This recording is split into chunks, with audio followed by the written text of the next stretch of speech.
Shalom Bapak Ibu, apa kabar hari ini? Saya berharap semuanya kita dalam keadaan sukacita. Saat ini kita akan menyelami satu tema yang sangat penting, yang masih relevan untuk hidup kita di dunia yang penuh perubahan ini, yaitu Yesus Kristus, pemimpin yang kekal. Kita akan belajar dari kitab Amsal, pasal 25 ayat 2 sampai yang ke-6. Bapak Ibu, mari kita satukan hati, kita tundukkan kepala sejenak, kita berdoa, kita minta Roh Kudus Tuhan yang adalah pemimpin sejati kita untuk bisa hadir di tengah-tengah kita. Biarlah setiap perkataan yang keluar, setiap firman yang kita dengar bisa masuk ke hati kita, berakar, dan sungguh-sungguh menghasilkan buah dalam hidup kita. Mari kita berdoa.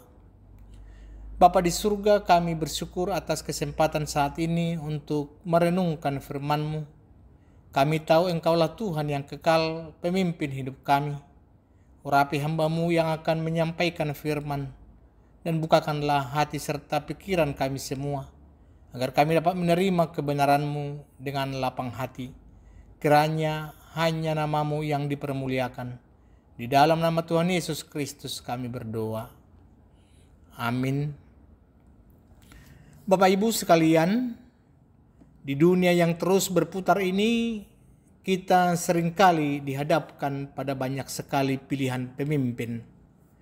Ada pemimpin negara, pemimpin daerah, pemimpin perusahaan, bahkan pemimpin di lingkungan dari kita sendiri. Ada yang kita kagumi habis-habisan, ada yang kita kritisi tajam, ada yang datang menjanjikan ini dan itu, lalu pergi. Baru kita tahun lalu pilpres, ya lusa nanti mungkin pilkada, besok-besok juga ada pilkades. Pemimpin bisa datang dan pergi, ganti seragam, ganti janji, kadang janji manis di awal, ternyata belakangan cuma manis saja, tidak ada isinya. Iya kan? Tapi Bapak Ibu, bagaimana dengan seorang pemimpin yang tidak pernah berubah? Seorang pemimpin yang kemarin, hari ini, dan sampai selama-lamanya tetap sama. Seorang pemimpin yang janjinya selalu ditepati, yang perkataannya selalu benar, yang tidak pernah mengecewakan. Inilah yang akan kita bahas saat ini. Yesus Kristus sebagai pemimpin yang kekal.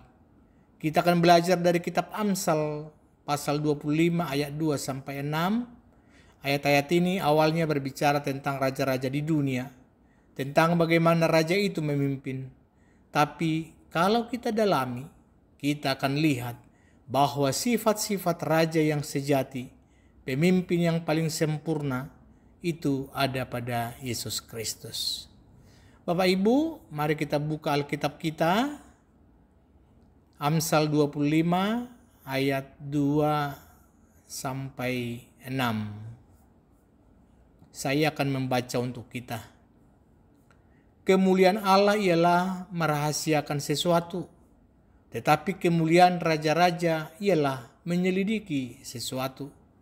Seperti tingginya langit dan dalamnya bumi, demikianlah hati raja-raja tidak terduga.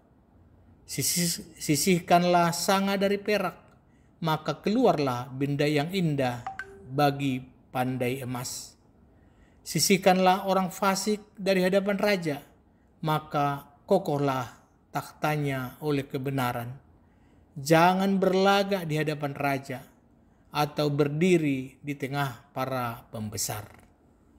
Bapak Ibu, melalui Amsal ini kita akan melihat beberapa poin kunci tentang mengapa Yesus adalah pemimpin yang patut kita ikuti, kita teladani, dan kita jadikan tumpuan hidup kita. Yang pertama, kita akan melihat kemuliaan Allah dan hati raja-raja. Kalau kita perhatikan di ayat 2 dan 3, firman Tuhan berkata, kemuliaan Allah ialah merahasiakan sesuatu. Tapi kemuliaan raja-raja ialah menyelidiki sesuatu, seperti tingginya langit dan dalamnya bumi. Demikianlah hati raja-raja tidak terduga. Ayat 2 ini menarik sekali Bapak Ibu. Dikatakan kemuliaan Allah ialah merahasiakan sesuatu. Artinya apa?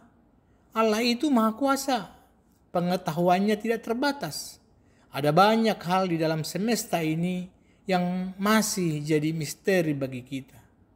Contohnya, bagaimana alam semesta ini begitu luas? Bagaimana hujan bisa turun? Bagaimana tubuh kita bisa berfungsi? Allah tidak perlu menjelaskan semuanya kepada kita. Dia tidak perlu membuktikan dirinya. Kemuliaannya terlihat dan kedaulatannya bahkan dalam hal-hal yang tidak kita pahami sepenuhnya. Ingat Bapak Ibu, ada batas akal manusia. Kita sering mau tahu semua, sampai ke hal-hal yang rahasia Allah. Tapi justru disitulah kemuliaannya. Dia punya rahasia-rahasia yang tidak perlu kita selidiki sampai ke akar-akarnya. Cukup kita percaya. Ibaratnya, kita punya smartphone yang canggih. Tapi tidak semua fungsi atau cara kerja mesinnya kita pahami. Iya kan? Yang penting bisa dipakai. Nah, begitulah Allah. Dia maha tahu dan maha dahsyat, jauh melampaui pemahaman kita. Lalu ayat ini melanjutkan, tetapi kemuliaan raja-raja ialah menyelidiki sesuatu.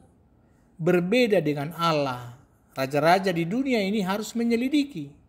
Kenapa? Karena mereka butuh informasi untuk memimpin.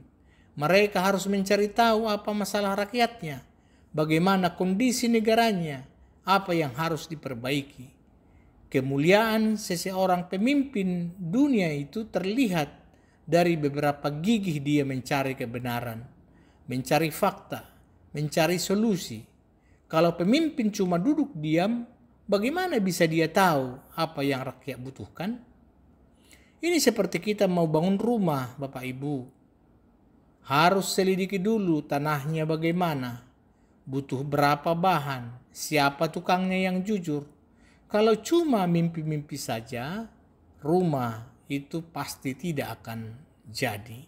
Nah, kalau kita bandingkan dengan Yesus Kristus, dia ini unik.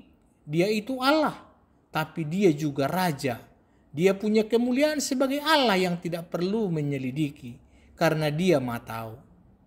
Tapi sebagai Raja yang datang ke dunia, dia juga menyelidiki. Dalam artian, dia mengenal kita secara pribadi. Dia tidak perlu diselidiki, tapi dia tahu segala sesuatu tentang kita, bahkan rambut di kepala kita dihitungnya. Dia tahu kita semua. Dia datang bukan untuk mengumpulkan data, tapi untuk mengenal kita secara mendalam dan menyelamatkan kita. Kemudian Bapak Ibu lihat ayat 3 dikatakan, seperti tingginya langit dan dalamnya bumi, demikianlah hati raja-raja tidak terduga. Betul tidak Bapak Ibu? Hati manusia ini sulit ditebak. Apalagi hati seorang pemimpin. Hari ini bilang A, besok bisa bilang B. Hari ini senyum, besok bisa marah. Hari ini janji manis, besok lusa itu pasti sudah lupa. Ini seperti kita lihat langit, luas sekali. Kita tidak tahu batasnya. Lihat bumi, dalam sekali. Tidak tahu sampai di mana intinya. Begitulah hati pemimpin. Kadang niatnya baik, tapi tindakannya salah. Kadang kita kira buruk, ternyata dia ada niat baik di baliknya. Sangat sulit ditebak. Iya kan? Makanya hati-hati kalau punya pemimpin yang hatinya tidak terduga, bisa jadi masalah besar. Tapi Bapak Ibu, Yesus Kristus itu berbeda. Dia adalah pemimpin yang hatinya tidak pernah tidak terduga bagi kita. Justru hatinya selalu bisa kita diduga. Mengapa? Karena hatinya itu penuh kasih, penuh kebenaran, penuh anugerah. Kasihnya tidak berubah, janjinya tidak berubah. Dia tidak seperti pemimpin dunia yang kadang berbalik arah. Hati Yesus itu stabil, bisa dipercaya, dan selalu berpihak pada kebaikan kita. Kita bisa selalu yakin padanya. Sekarang kita masuk ke bagian yang kedua, memurnikan kepemimpinan. Itu kita lanjutkan ke Amsal 25 ayat 4-5. Firman Tuhan berkata, "Sisihkanlah sanga dari perak, maka keluarlah benda yang indah bagi pandai emas. Sisihkanlah orang fasik dari hadapan raja, maka kokohlah tahtanya oleh kebenaran." Ayat 4 ini memberikan ilustrasi yang sangat bagus. Sisihkanlah sanga dari perak, maka keluarlah benda yang indah bagi pandai emas. Bapak Ibu, apakah tahu sanga? Sanga itu adalah kotoran, ampas, atau kerak yang menempel pada logam seperti perak saat dilebur. Pandai emas harus membuang sanga itu supaya perak menjadi murni, bersih, dan bisa dibentuk menjadi perhiasan yang indah, yang mahal harganya. Ini bicara tentang pemurnian Bapak Ibu.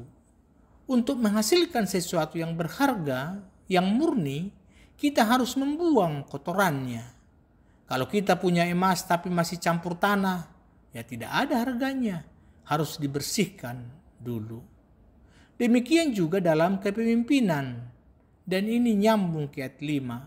Dikatakan, "Sisihkanlah orang fasik dari hadapan raja, maka kokohlah tahtanya oleh kebenaran." Orang fasik itu siapa? Mereka yang tidak takut Tuhan, yang suka berbuat jahat, yang suka menipu, yang egois, yang korupsi. Kehadiran mereka di sekitar pemimpin, apalagi di lingkungan pemerintahan atau pelayanan, itu seperti sanga yang mencemari. Mereka itu merusak, mereka membuat kepemimpinan itu tidak murni, tidak adil. Jadi kalau seorang raja, seorang pemimpin mau tahtanya kokoh, mau pemerintahannya kuat dan dihormati, dia harus berani menyingkirkan orang-orang fasik dari sekitarnya. Harus berani membersihkan sanga itu. Harus memilih orang-orang yang jujur, yang takut akan Tuhan, yang berintegritas. Hanya dengan kebenaranlah tahta itu akan kokoh, tidak akan goyah. Ini sering kita lihat kan, kalau ada pemimpin yang dikelilingi oleh orang-orang dekat, yang suka menjilat, suka berbohong, suka main belakang, bagaimana bisa pemerintahan itu maju? Pasti hancur. Ini ibarat punguan per tahun misalnya, tapi isinya adalah orang-orang yang tidak jujur, ya tidak akan maju punguan itu. Nah Bapak Ibu, Yesus Kristus sebagai pemimpin yang kekal itu, dia tidak perlu menyisihkan orang fasik dari hadapannya, karena dia sendiri yang membersihkan kefasikan itu. Dia tidak hanya menghukum orang fasik, tapi dia datang untuk menguduskan kita yang berdosa, yang fasik ini, melalui darahnya. Dia adalah pandai emas yang sempurna, yang membuat kita menjadi perak murni di hadapan Bapa. Dia membersihkan sanga dosa dari dalam diri kita, sehingga kita bisa menjadi indah di mata Tuhan. Tahta Yesus itu sudah kokoh oleh kebenarannya sendiri, karena dia adalah kebenaran itu. Dia tidak butuh penasihat yang curang, tidak butuh orang-orang yang menjilat. Dia hanya butuh kita yang mau dibersihkan, yang mau diubah, yang mau hidup dalam kebenarannya. Lalu apa yang kita lakukan hari ini? Bapak Ibu, di era digital ini banyak sanga bertebaran di media sosial. Ada berita bohong, fitnah, ajaran sesat. Semua itu seperti sanga yang mencemari pikiran dan hati kita. Kita harus pintar-pintar menyisihkan sanga itu. Jangan gampang percaya hoax. Jangan ikut-ikutan menyebarkan kebohongan. Filter informasi yang masuk, terutama yang berkaitan dengan iman kita. Biarlah hati kita murni seperti perak yang sudah disisihkan sangannya, sehingga bisa menjadi bejana yang indah bagi Tuhan. Sekarang kita masuk ke bagian yang ketiga, mengenal batasan diri di hadapan Raja. Sekarang kita ke ayat terakhir yang akan kita bahas saat ini. Amsal 25 ayat 6 dikatakan, jangan berlagak di hadapan raja atau berdiri di tempat para pembesar. Ayat 6 ini memberikan nasihat yang sangat bijaksana Bapak Ibu. Dan relevan sekali untuk kita orang Batak yang kadang punya pride tinggi, ya kan? Jangan berlagak di hadapan raja atau berdiri di tempat para pembesar. Apa artinya berlagak? Itu artinya sombong, merasa diri paling hebat, paling pintar, paling berjasa di hadapan seorang raja, apalagi raja yang berkuasa. Tidak ada tempat untuk kesombongan. Kalau kita berlagak, kita bisa diusir. Atau bahkan lebih parah lagi, begitu juga jangan sok-sok berdiri di tempat para pembesar kalau kita bukan siapa-siapa. Itu tidak etis, bisa dianggap tidak sopan, bahkan merendahkan raja. Ini seperti kita datang ke acara adat yang besar. Ada tempatnya hula-hula, ada tempatnya dongat tubuh, ada tempatnya boru. Kalau kita boru, jangan sok-sok duduk di bangku hula-hula yang paling depan. Apalagi kalau kita masih muda, nanti bisa ditegur. Kamu dari mana? Belum waktunya di sini. Itu bisa dibilang kepada kita seperti itu. Nasihat itu penting sekali Bapak Ibu. Kerendahan hati itu kunci. Semakin tinggi kedudukan seseorang, semakin rendah hati dia seharusnya. Tapi kadang kita lihat, baru jadi kepala desa saja sudah sombongnya minta ampun. Iya kan? Tapi ini hanya sekedar contoh ya, jangan dianggap langsung kepala desa. Nah, kalau kita bicara tentang Yesus Kristus pemimpin yang kekal, nasihat ini punya makna yang lebih dalam lagi. Bahwa di hadapan Yesus kita tidak bisa berlagak. Kita tidak bisa sombong. Mengapa? Karena dia itu raja segala raja. Tuhan di atas segala Tuhan. Apa yang kita bisa banggakan di hadapannya? Harta kita? Jabatan kita? Kepintaran kita? Semua itu tidak ada artinya dibandingkan dengan kemuliaan dan kebesaran Yesus. Kita datang di hadapannya dengan hati yang rendah, mengakui bahwa kita ini hanya manusia biasa yang penuh dosa, yang butuh anugerahnya. Justru kemuliaan kita sebagai pengikut Kristus bukanlah karena kita berlaga atau sok penting, tapi karena kita dipimpin oleh Raja yang Maha Besar itu. Kita ini rakyat dari kerajaan surga. Dan kemuliaan kita adalah melayani Raja kita dengan setia, dengan kerendahan hati, seperti seorang prajurit yang bangga karena ia melayani Raja yang gagah perkasa, bukan karena ia lebih perkasa dari Raja. Lalu apa aplikasinya untuk kita? Bahwa di zaman media sosial ini banyak orang berlomba-lomba berlaga, posting foto liburan mewah, pamer harta, atau tampil sok pintar. Padahal di balik layar mungkin tidak seindah itu. Tapi di hadapan Yesus, filter dan pencitraan itu tidak berlaku. Dia melihat hati kita. Mari kita gunakan media sosial kita untuk kemuliaan namanya, bukan untuk berlaga dan menyombongkan diri. Jangan juga kita merasa paling rohani, paling benar sendiri, sehingga kita merendahkan orang lain atau bahkan memimpin rohani kita. Itu namanya berdiri di tempat para pembesar, padahal bukan hak kita. Ingat, kita semua adalah hamba Tuhan dan hanya Yesuslah pemimpin sejati yang layak diagungkan. Bapak Ibu sekalian, saat ini kita sudah belajar banyak tadi dari Amsal 25 ayat 2-6 tentang Yesus Kristus pemimpin yang kekal. Pertama, kita melihat perbandingan antara kemuliaan Allah yang merahasiakan dan kemuliaan raja-raja yang menyelidiki.